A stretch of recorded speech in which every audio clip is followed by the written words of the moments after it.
World in 80 Days, Chapter 29, in which certain incidents are narrated which are only to be met with on American railroads. The train pursued its course that evening without interruption, passing Fort Saunders, crossing Cheyenne Pass, and reaching Evans Pass. The road here attained the highest elevation of the journey, 8,092 feet above the level of the sea. The travelers now had only to descend to the Atlantic by limitless plains leveled by nature. The branch of the Grand Trunk led off southward to Denver, the capital of Colorado. The country road round about it's rich in gold and silver, and more than 50,000 inhabitants are already settled there. 1,382 miles had been passed over from San Francisco in 3 days and 3 nights. 4 days and nights more would probably bring them to New York. Phileas Fogg was not yet behindhand. During the night, Camp Walbach was passed on the left. Lodgepole Creek ran parallel with the road, marking the boundary between the territories of Wyoming and Colorado. They entered Nebraska at 11, passed the Sedgwick, and touched at the Julesburg on the southern branch of the Platte River. It was here that the Union Pacific Railroad was inaugurated on the 23rd of October, 1867, by the chief engineer, General Dodge. 2 powerful locomotives carrying 9 cars of invited guests, amongst whom was Thomas C. Durant, vice president of the road, stopped at this point. Cheers were given. The Sioux and Pawnees performed an imitation Indian battle. Fireworks were let off, and the first number of Railway Pioneer was printed on a press brought by on the train. Thus was celebrated the inauguration of this great railroad, a mighty instrument of progress and civilization, thrown across the desert, destined to link together cities and towns which do not yet exist. The whistle of the locomotive, more powerful than Amphion's lyre, was about to bid them rise from American soil. Fort McPherson was left behind at 8 in the morning, and 357 miles had yet to be traversed before reaching Omaha. The road followed the capricious windings of the southern branch of the Platte River on its left bank. At 9, the train stopped in the important town of North Platte, built between the 2 arms of the river, which rejoined each other around it and formed a single artery, a large tributary whose waters empty into the Missouri a little above Omaha. The 101st meridian was passed. Mr. Fogg and his partners had resumed their game. No one, not even the dummy, complained of the length of the trip. Fix had begun by winning several guineas, which he seemed likely to lose, but he showed himself not a less eager whist player than Mr. Fogg. During the morning, chance distinctly favored that gentleman. Trumps and honors were showered upon his hands. Once, having resolved on a bold stroke, he was at the point of playing a spade, when a voice behind him said, "I should play a diamond." Mr. Fogg, Oda, and Fix raised their hands and beheld Colonel Proctor. Stamp Proctor and Phileas Fogg recognized each other at once. "Ah, it's you, is it, Englishman?" cried the colonel. "It's you who are going to play a spade." "And who plays it?" replied Phileas Fogg, coolly throwing down the 10 of spades. "Well, it pleases me to have it diamonds," replied Colonel Proctor in an insolent tone. He made a movement as if to seize the card which had just been played, adding, "You don't understand anything about whist." "Perhaps I do, as well as another," said Phileas Fogg, rising. "You have to only try, son of John Bull," replied the colonel. Oda turned pale and her blood ran cold. She seized Mr. Fogg's arm and gently pulled him back. Passepartout was ready to pounce upon the American, who was staring insolently at his opponent. But Fix got up and, going to Colonel Proctor, said, "You forget that it is I with whom you have to deal, sir, for it was I whom you not only insulted but struck." "Mr. Fix," said Mr. Fogg, "pardon me, but this affair is mine and mine only. The colonel has again insulted me, and by insisting that I should not play a spade, he shall give me a satisfaction for it." "When and where you will," replied the American, "and with whatever weapon you choose." Oda, in a vain attempt to retain Mr. Fogg, as vainly as the detective did endeavor to make the quarrel his. Passepartout wished to throw the colonel out of the window, but a sign from his master checked him. Phileas Fogg left the car, and the American followed him upon the platform. "Sir," said Mr. Fogg to his adversary, "I am in a great hurry to get back to Europe. Any delay whatever will be greatly to my disadvantage." "Well, what's that to me?" replied Colonel Proctor. "Sir," said Mr. Fogg very politely, "after our meeting at San Francisco, I determined to return to America and find you as soon as I completed the business which called me to England." "Really? Will you appoint a meeting for 6 months hence? Why not 10 years hence?" "I say 6 months," returned Phileas Fogg, "and I shall be at the place of meeting promptly." "All of this evasion," cried Stamp Proctor. "Now or never." "Very good. You are going to New York?" "No." "To Chicago?" "No." "To Omaha?" "What difference is it to you? Do you know Plum Creek?" "No," replied Mr. Fogg. "It is the next station. The train will be there in an hour and will stop there 10 minutes. In 10 minutes several revolver shots could be exchanged." "Very well," said Mr. Fogg. "I will stop at Plum Creek." "And I guess you'll stay there too," added the American insolently. "Who knows?" replied Mr. Fogg, returning to the car as coolly as usual. He began to reassure Aouda, telling her that the blusters were never to be feared, and begged Fix to be his second at the approaching duel, a request which the detective could not refuse. Mr. Fogg resumed the interrupted game with perfect calmness. At 11 o'clock, the locomotive's whistle announced that they were approaching Plum Creek Station. Mr. Fogg rose and, followed by Fix, went out on the platform. Passepartout accompanied him, carrying a pair of revolvers. Odo remained in the car as pale as death. The door of the next car opened, and Colonel Proctor appeared on the platform, surrounded by a Yankee of his own stamp as his second. But just as the combatants were about to step from the train, the conductor hurried up and shouted, "You can't get off, gentlemen." "Why not?" asked the colonel. "We're 20 minutes late and we shall not stop." "I'm going to fight a duel with this gentleman." "I'm sorry," said the conductor, "but we shall be off at once. There's the bell ringing now." The train started. "I'm really very sorry, gentlemen. Under other circumstances I would have been happy to oblige you. But after all, as you have not time to fight here, why not fight as we go along?" "That wouldn't be convenient, perhaps, for this gentleman," said the colonel in a jeering note. "It would be perfectly so," replied Phileas Fogg. "Well, we really are in America," thought Passepartout, "and the conductor is a gentleman of the first order." So, muttering, he followed his master. The two combatants, their seconds, and the conductor passed through the cars to the rear of the train. The last car was only occupied by a dozen passengers, whom the conductor politely asked if they would not be so kind as to leave it vacant for a few moments, as the two gentlemen had an affair of honor to settle. The passengers granted the request with alacrity and straightway disappeared on the platform. The car, which was some 50 feet long, was very convenient for their purposes. Their adversaries might march on each other at the aisle and fire in their ease. Never was a duel more easily arranged. Mr. Fogg and Colonel Proctor, each provided with 2 six-barrel revolvers, entered the car. The seconds, remaining outside, shut them in. They were to begin firing at the first whistle of the locomotive. After an interval of 2 minutes, what remained of the two gentlemen would be taken from the car. Nothing could be more simple indeed, and it was all so simple that Fix and Passepartout felt their hearts beating as if they would crack.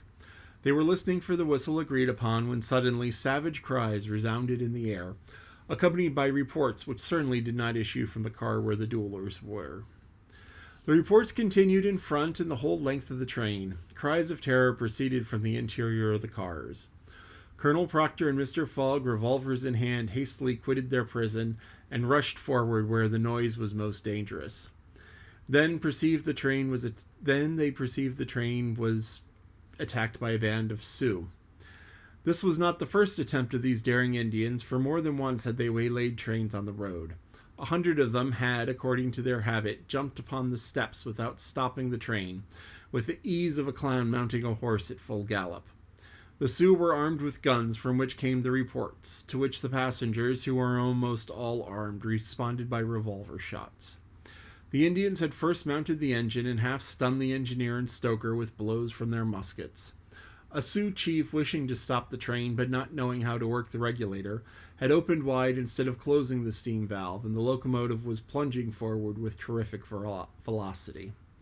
The Sioux had at the same time invaded the cars, skipping like enraged monkeys over the roof, thrusting open the doors and fighting hand to hand with the passengers. Penetrating the baggage car, they pillaged it, throwing the trunks out of the train. The cries and shots were constant. The travelers defended themselves bravely. Some of the cars were barricaded and sustained a siege like moving forts, carried along at the speed of 100 miles an hour. Oda behaved courageously from the first. She defended herself like a true heroine with a revolver, which she shot through the broken windows whenever a savage made his appearance. 20 Sioux had fallen mortally wounded to the ground, and the wheels crushed those who fell upon the rails as if they had been worms. Several passengers, shot or stunned, lay on the seats. It was necessary to put an end to the struggle, which had lasted for 10 minutes, and which would have resulted in the triumph of the Sioux if the train had not stopped. Fort Kennedy Station, where there was a garrison, was only 2 miles distant, but that once passed, the Sioux would be masters of the train between Fort Kearny and the station beyond. The conductor was fighting beside Mr. Fogg when he was shot and fell. At the same moment he cried, "Unless the train is stopped in 5 minutes, we are lost." "It shall be stopped," said Phileas Fogg, preparing to rush from the car. "Stay, monsieur, I will go." Mr. Fogg had not time to stop the brave fellow, who, opening the door unperceived by the Indians, succeeded in slipping under the car. While the struggle continued and the balls whizzed across each other over his head, he made use of his old acrobatic experience, and with amazing agility worked his way under the cars, holding on to the chains, aiding himself by the brakes and edges of the sashes, creeping from one car to another with marvelous skill, and thus gaining the forward end of the train. There, suspended by one hand between the baggage car and the tender, with the other he loosened the safety chains, but, owing to the traction, he would never have succeeded in unscrewing the yoking bar, had not the violent concussion jolted this bar out.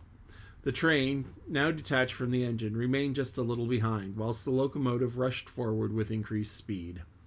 Carried on by the force already acquired, the train still moved for several minutes, but the brakes were worked, and at last they stopped, less than 100 feet from Kearny Station. The soldiers of the fort, attracted by the shots, hurried up. The Sioux had not expected them, and decamped in a body before the train stopped entirely. But when the passengers counted each other on the train station platform, several were found missing. Among others, the courageous Frenchman whose devotion had just saved them.